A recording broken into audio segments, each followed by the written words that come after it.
Reims 10e reçoit Nice 6e. 3 points séparent ces deux formations. Alors évidemment l'objectif est tout trouvé pour les Rémois. S'imposer pour revenir à hauteur de son adversaire du soir. Les hommes de David Guillon n'ont plus perdu depuis 4 matchs.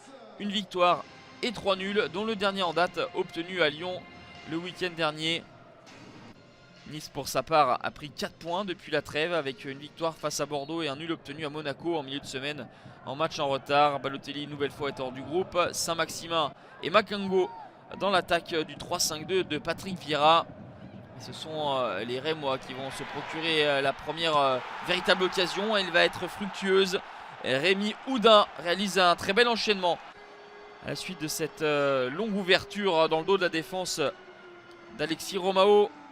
4e but pour Rémi Oudin qui devient meilleur buteur du club devant Cafaro et Chavaria à ce moment-là du match. Cafaro et Chavaria, 3 buts chacun. Patrick Vieira va tenter un coup en faisant sortir Malansar pour l'entrée de Ganago. De fait, les Aiglons vont repasser à 4 derrière avec donc un attaquant supplémentaire. En tout cas, ça fait 1-0 pour Reims à la mi-temps. Chaque but inscrit par Reims est capital et compte beaucoup. 17e but simplement inscrit. 30 points virtuellement au compteur pour les hommes de David Guillon. Ils vont essayer d'asseoir leur succès avec ce ballon dans la profondeur pour Chavaria. Le contrôle est un petit peu trop long peut-être de l'Argentin, ce qui permet la sortie de Walter Benitez.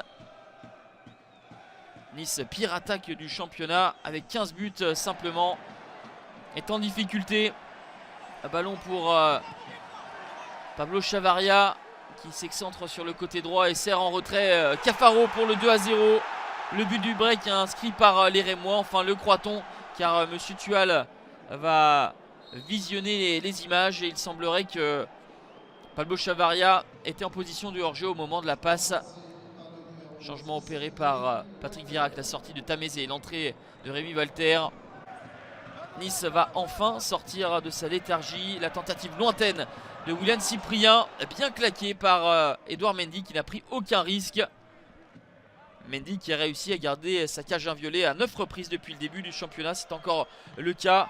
Mais dans les arrêts de jeu, au bout des 9 minutes d'arrêt de jeu, Monsieur Tual va siffler un penalty en la faveur des Niçois pour cette main de Camara. Rémi Walter face à Mendy, c'est au fond, un but partout. Oh, ils reviennent de loin, les Niçois. Ils n'auront pas eu énormément d'opportunités dans cette rencontre.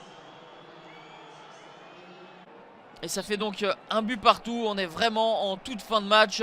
À peine le temps d'engager pour les Rémois. Un dernier long ballon, mais on va en rester là. Au bout du temps additionnel, Nice arrache un point. Reims a vu la VAR lui refuser un but et cette même VAR accorder un pénalty aux Niçois. Déception pour les hommes de Guillon qui auront été plus dangereux dans cette partie sans être récompensés.